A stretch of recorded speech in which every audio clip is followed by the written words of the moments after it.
Students, तो आज मैं आप लोगों के लिए लाया हूँ एक न्यू लेक्चर। और इस लेक्चर में हम तैयारी करेंगे, स्टार्ट कर रहे हैं इस लेक्चर से हम टोपोलॉजी की।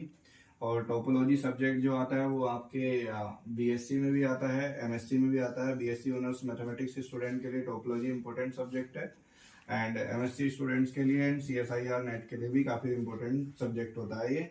तो इसकी हम सारी वीडियो डालेंगे जितनी है, और ये हमारी फर्स्ट वीडियो है। इससे रिलेटेड आप देख सकते हैं। सबसे पहले अगर हम बात करें फर्स्ट ऑफ ऑल टोपोलॉजी की, तो टोपोलॉजी में हम बात करेंगे लेट एक्स बी या non empty set.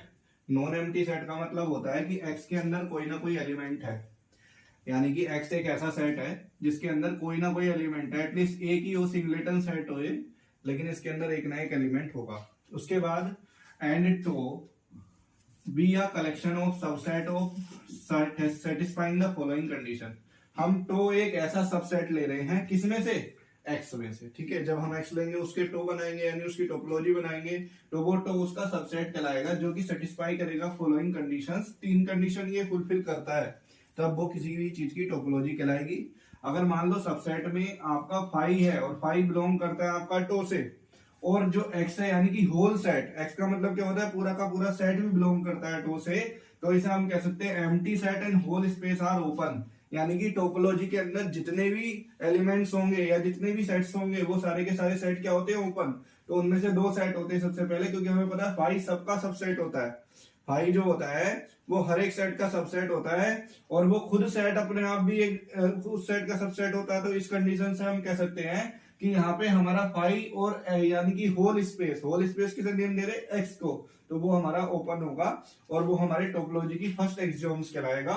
In the second axiom, अगर मान लो हमने एक G1 सेट लिया जो बिलोंग करता है टो से, और G2 सेट लिया जो बिलोंग करता है टो से, तो हमारे पास G1 और G2 का इंटरसेक्शन भी बिलोंग करेगा टो से।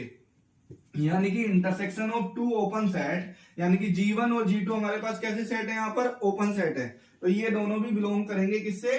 टो से। तो दैट मींस हमारा intersection of 2 open set is open. Mainly हम जो टोपोलॉजी पढ़ते हैं वो हमारी ओपन सेट के लिए होती है। किसके लिए होती है? ओपन सेट के लिए। उसके बाद T3 हम बात करें, तो हमने यहाँ पे सपोज करो जी लैम्डा का मतलब क्या? लैम्डा इज आर्बिट्री, यानी लैम्डा की जगह आप कोई भी वैल्यू ले सकते हो, 1 2 3 एंड सो ऑन, इस तरीके से। तो हमारे पास लैम्डा जो होगा वो हमारे पास आर्बिट्री है। इस कंडीशन में union of G lambda belongs to arbitrary, belong करेगा किससे? टो से। यानी कि यूनियन जो आर्बिट्री कलेक्शन होता है वो क्या होता है? ओपन सेट का ओपन होता है। अब यहाँ पे देखो, इस डेफिनेशन से आपको काफी डिफिकल्ट लग रहा होगा, लेकिन अभी हम इसकी बात करेंगे एक एग्जांपल से। तो उसके लिए 2 लाइन और पहले समझेंगे अच्छे से कि जो टो होता है वो टोपोलॉजी कहलाएगा अगर ये 3 कंडीशन सेटिस्फाई कर रहा है, T1 T2 और T3, तो ये हमारा टोपोलॉजी कहलाएगा। और जो मेंबर्स होंगे टो के वो क्या कहलाएंगे? टो जितने भी मेंबर्स होते हैं वो सब टो ओपन सेट कहलाते हैं। क्या कहलाते हैं? Tau open set. और एक्स टो, अगर आप इसे पेयर में लिख देते हो, एक्स यानी होल स्पेस और टो यानी टोपोलॉजी, तो उन दोनों का कॉम्बिनेशन कहलाता है आपका टोपोलॉजिकल स्पेस। क्या कहलाता है? Topological space. अब हम यहाँ पे एक एग्जांपल की तरफ बढ़ते हैं। इसका एग्जांपल जो है, सबसे पहले मान लो आपने एक सेट लिया ABC, आपने स्पेस ले लिया क्या? ABC।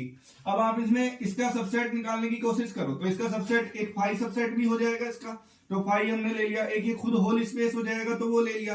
तो ये टो1 के देखेंगे हम इसे सेटिस्फाई कर रहा है कि नहीं कर रहा। आप देखो आप टो1 के अंदर देखो फाई है, तो फाई बिलोंग कर रहा है टो1 को, एक्स भी बिलोंग कर रहा है टो1 को, यानी कि फाई भी टो1 को बिलोंग कर रहा है और एक्स भी टो1 को बिलोंग कर रहा है। तो इस कंडीशन में T1 सेटिस्फाई हो गई आपकी।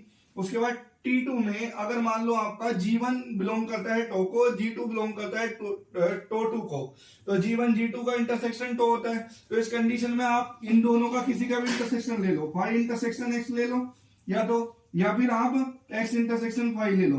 अब अगर आप फाई इंटरसेक्शन एक्स लोगे, यानी कि कोई एलिमेंट है ही नहीं किसी में सेट में, और एक एक्स दूसरा जिसमें कंप्लीट है, तो पूरा का पूरा एक्स आ जाएगा। यहाँ पे भी एक्स आ जाएगा जो कि बिलोंग करता है टो से ऑलरेडी, तो इसका मतलब T2 भी सेटिस्फाई हो जाती है। अब बात करते हैं जी लैम्डा बिलोंग्स टू टो, यानी कि जी लैम्डा जो है आर्बिट्री वो बिलोंग करता है टो से, तो जितने भी आपके यूनियन होंगे उसके वो भी बिलोंग करेंगे टो से। कैसे? जैसे मान लो फाई है और आपके पास दूसरा क्या है? एक आपके पास फाई है और एक एक्स है, इन दोनों का यूनियन क्या होगा? इनमें सबसे बड़ा सेट, और सबसे बड़ा सेट क्या है आपका? एक्स जो कि बिलोंग कर रहा है टो से। या फिर आप देख सकते हो कोई भी एलिमेंट ले लो, दूसरा टो2 मैंने एग्जांपल लिया, फाई और एक फाई और ए का यूनियन क्या आ जाएगा, फाई ए, जो इसके अंदर ही मिलेंगे आपको, ठीक है। ए और बी सी, यानी कि अगर आप ए का यूनियन लेते हो बी सी से तो वो भी आपका क्या आ जाएगा, ए बी सी। और आप देख सकते हो ए बी सी खुद एक सेट है, यानी कि एक्स है, तो वो भी आपका क्या करता है, बिलोंग करता है टू से। तो इस कंडीशन में हम कह सकते हैं कि ये तीनों कंडीशन सेटिस्फाई होती हैं, जिससे वो आपका टोपोलॉजी कहलाता है। लेकिन उसके बाद अगर हम यहाँ पे एक लास्ट चीज देखें कि जो टो एक्स है, टो एक्स जो है यहाँ पे हमने लिया ए बी सी और एक्स, अगर इस तरीके के हमने सबसेट ले लिए, इन सबसेट्स में सबसे मेन चीज ये निकल के आती है कि जैसे ए है, आपने ए का इंटरसेक्शन लिया, ए का यूनियन लिया बीसी, तो एबीसी बन जाएगा। लेकिन बीसी का यूनियन जब एबीसी से लोगे आप तो उस कंडीशन में भी एबीसी बन जाएगा। लेकिन आपके पास इसमें टो थ्री जो T3 है वो तो सेटिस्फाई हो रही है, लेकिन अगर आप इंटरसेक्शन ले लो बीसी का एबीसी से तो वो उससे बिलोंग नहीं करेगा। तो उस कंडीशन में आपका टो एक्स जो होगा ये टोपोलॉजी नहीं होगा। तो हर एक सबसेट वाले भी आपके टोपोलॉजी नहीं होते। ओके, अब मिलते हैं नेक्स्ट वीडियो में। अगली वीडियो में हम पढ़ेंगे discrete topology and indiscrete topology. Thank you.